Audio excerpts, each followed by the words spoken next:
So, welcome to ReaperCon, by the way. This is the first tour of the show. So this is our Masters Mold Making department. We actually have Kevin back here behind you, hard at work. Unfortunately, poor Kevin has to work during ReaperCon. We have a contract coming up, and we've got to get the molds ready. We've got to begin on it as soon as the show is over, so we don't have to, can't afford the time to stop. Right. So anyway, in our mold making department, we get the greens from the original sculptors, and I'll back up just a moment. The greens are cast in a two-part epoxy resin. One part is yellow, one part is blue. When they're thoroughly mixed, they become green. We call the stuff that we use, that two-part resin, we call it green stuff. And we call the sculpts that come as a result of it greens. You can tell we're a very creative bunch. You guys can pass this around. This is an actual green. It's already been pressed. Try not to drop it because it will break. But it does give you an opportunity to see the level of detail that they sculpt these in. Which, if you're familiar with the figures, you know the level of detail. But the greens come in from the sculptors, and we take these. These are called mold boxes. Did you want to? Oh. And they're extremely heavy. Do not drop these on your toes. This is the light one. So we take these mold boxes, we'll lay down layers of rubber and take the green, put that inside it. Now we may have to build up additional pockets of rubber to help support like that axis on a different plane of the body on that particular green. So we lay it down like this and we put a buildup of rubber underneath the axe. And then we put more rubber on top of it, plop the lid on it, seal these shut. Obviously I don't want to do that right now. And then we put it inside the vulcanizers here. We squeeze them, 1,200 pounds of pressure, 350 degrees, cook it for about an hour. For the first 30 minutes, the rubber will get really, really soft, liquid. It will flow into all the Everyone saying tour, don't listen to Brian. He doesn't know what he's talking about. Thank you. That was Matt Clark. He's been my boss for 7 years now. You probably listened. Anyway, so where was I? The rubber gets really liquid, flows into all the little cracks and crevices, picks up the detail. As fine detail as they are able to sculpt into it, the rubber is able to get into that crevice. If a sculptor is not careful and is pressing the green stuff with their hands and leaves a thumbprint or a partial thumbprint in the green, that thumbprint will be replicated on our figure. I mean, it'll pick up that level. During the process of this melting, the rubber will begin to vulcanize. It will harden. It will become as solid and firm as car tire rubber. This is an example. I believe these are some of the Sophie wings for this year's ReaperCon Biker Sophie. So it's like car tire rubber at this point, really hard, really firm. I can bend it, twist it. Not a lot of damage I can do to it with my bare hands. If I had a knife or tire iron or some such, I could probably destroy it. So we cut in the funnel shape here for the metal to be poured in the casting room, which will be the next room you see. And then we cut out all these little channels and air vents for the metal to flow and for the air to come out of the pocket and things like that. A given mold, we try to have 12 copies of everything on it so that each time we produce it, we're not just producing one, we're making about a dozen or so. That way it's a lot more efficient. Why do you have the newspaper? The newspaper keeps the mold from creating a vacuum. Inside casting, we're going to put it inside a spin caster, and you guys won't be able to get super close because I'm working with 700-degree metal back there, and I don't want any of you to have to be taken to the hospital. You're welcome. But we put it in the spin caster, and we put a steel plate on top of it, and there's a hydraulic press in it. It squeezes the two halves together to prevent the metal from flowing out where it's not supposed to. And then if you didn't have the paper? If we didn't have the paper, it might create a vacuum, and then we wouldn't be able to lift that steel plate back off. So we put that on there. These channels on the bottom do the same function as the newspaper on the top. Alrighty. So this is our casting department. We use talc as a release agent. Rubber is really good at stopping things from moving. I don't know the physics term for it. It has a lot of friction, drag, something like that. Anyway, you put it on the bottom of your shoes to keep you from continuing to slip as you walk. So when the metal hits the rubber, it actually wants to stop. The metal wants to stop, and then what's liquid will continue to try and move, but sometimes that causes some really weird shapes to form in the metal. So we use talc as a release agent. It basically acts like marbles on a tile floor. So the metal hits the talc and skids across, allowing it to get all the way into all the little nooks and crannies. So I drop this mold down here in the middle, and I'm going to lock this plate down. We're at about 22 pounds of pressure. I've got about 45 RPMs right now. When I lock this in, the hydraulics are going to come up. They squeeze the two halves together, and now it's going to begin spinning. My metal, this is our pewter mix. This is our primary Dark Heaven, Warlord, Chromoscope, all that. Not our P65 metal. Right now, it looks to be, so we get talc on everything back here. It's about 725 degrees right now, which is a little warm, but that's okay. At that temperature, the metal flows like rubber. It flows like rubber. It flows like water. Pours like water. Splashes like water if you're not careful. Tastes like water? But it's a lot easier to clean up than water.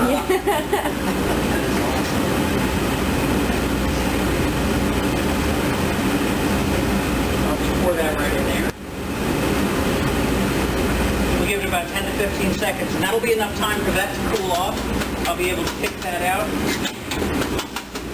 Go ahead and powder those.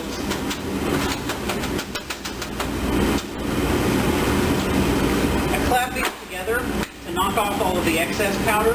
The talc will burn. A small layer of talc won't, but if there's a large clump of talc that got spit somewhere on that mold, that'll burn. You'll get a brown spot. May or may not texture the mold, but it's just not pretty in the package. Set this on this rack to cool. Right now, the metal is still a little over 450 degrees. You can tell because I can still manipulate it with my fingers. So this is going to be very hot when it comes that way. Please be careful. I'll remove the excess there so that it doesn't splash. During a normal day's production, I have 3 casters going on our lines. We work 10-hour work days. We get Friday, Saturday work day. Our casters produce 15 pounds of metal per hour. The average figure is 16 pieces to an ounce. No, to a pound, sorry. 1 ounce per figure is the average. So it's something approaching 2,500 pieces per hour with 3 lines going on a 10-hour day. So 7,500 pieces, 75,000, is that correct, per day? Yeah, 75,000 miniatures per day that we produce.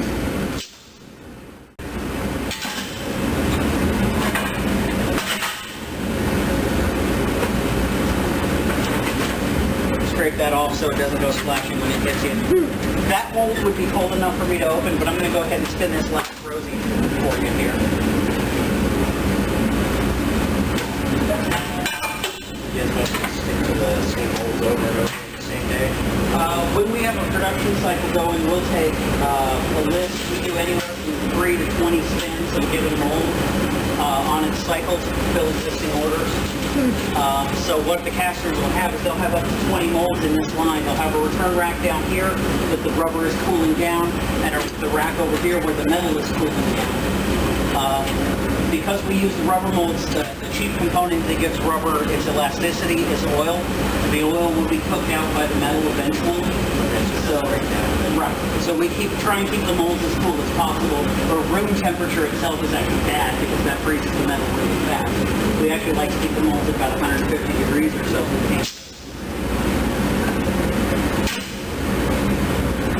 How long the production cycle will a rubber mold last? We estimate that it'll last for 100 spins, but we actually keep every mold until it begins to show signs of wear. We'll develop what we call tear out. And tear out, we have a snake man who's really bad about it. He's got his mouth open, so he's got this big long jaw going like this. Get that? Okay. And the rubber comes up under the chin here, and every time you pull them out, the metal pulls on that rubber. Eventually, it will cut a hole in the rubber, and then as it keeps doing that, that sharp bit of metal that now fits in that slice will begin to cut the rubber elsewhere. So eventually what will happen is that guy's chin will start to fill up with what looks like broccoli. And when we notice that that has begun to happen, we throw the molds out and make new pieces. We can get 100 or so. A lot more than that if it's a simple, clean, flat piece with no undercuts or sharp edges. So we've got all these Cassies here.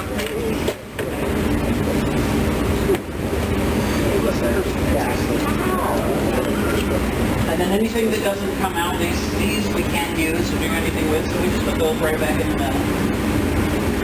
I could drop it in all the way, or I could put it in halfway and show you how quickly it melts. Totally. Absolutely.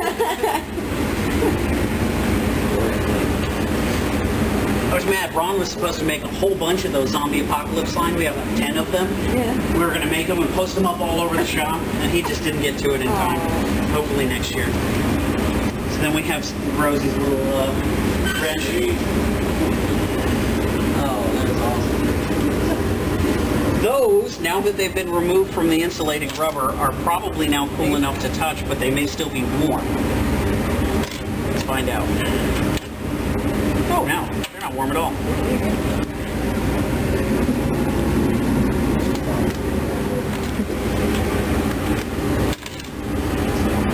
Ordinarily, our casters would be putting these into one of these yellow bins, which they would then drop a colored poker chip into. If the caster is doing their job properly, all the pieces they produce look identical, and that means that all the pieces that Eric produces look exactly like the pieces that Melissa produces. It would look exactly like all the pieces that Aaron produces. So I wouldn't be able to tell who did what.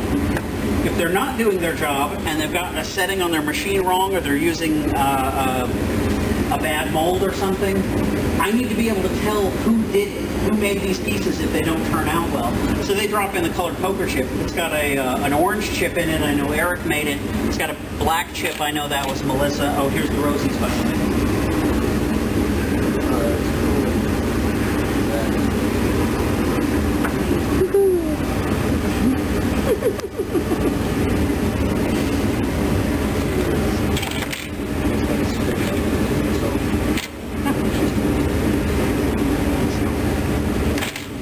That's about it. Like I said, normally our casters would be producing one spin approximately every 25 seconds.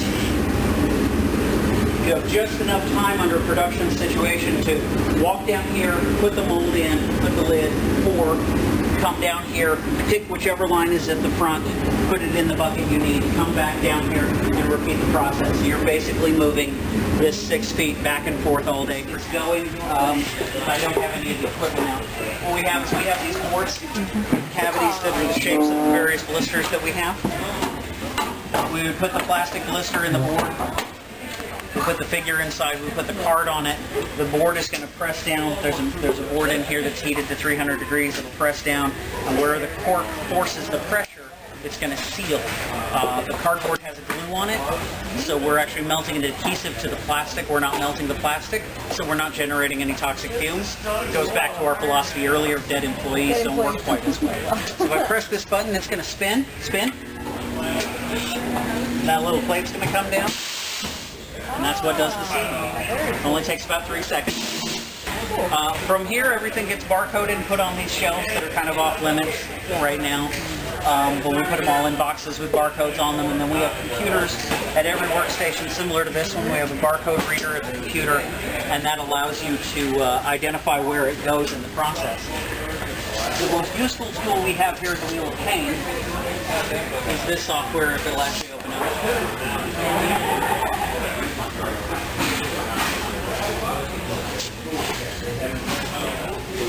There we go.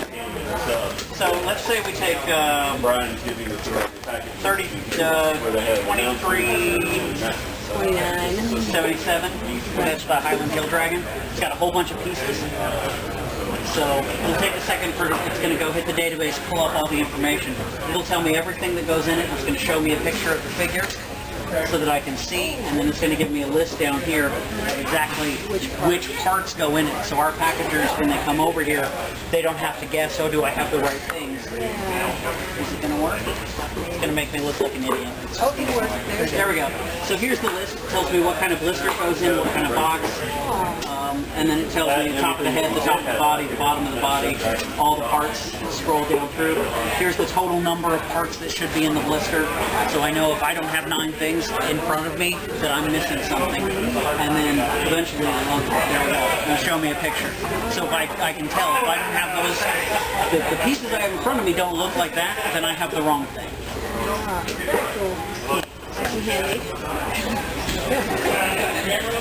That's actually Matt Clark, since I took over his job, and obviously he's still here. He's actually building our software for us. So he's redesigning that. Every couple of weeks he comes out and goes, oh, okay, I made a new improvement. Now it's more efficient. It does this better. You know, things like that. The latest addition was that it now tells us how many are on an order right now, so that we know how many are we actually supposed to make. So the packagers at the wheel don't just make as many as they have.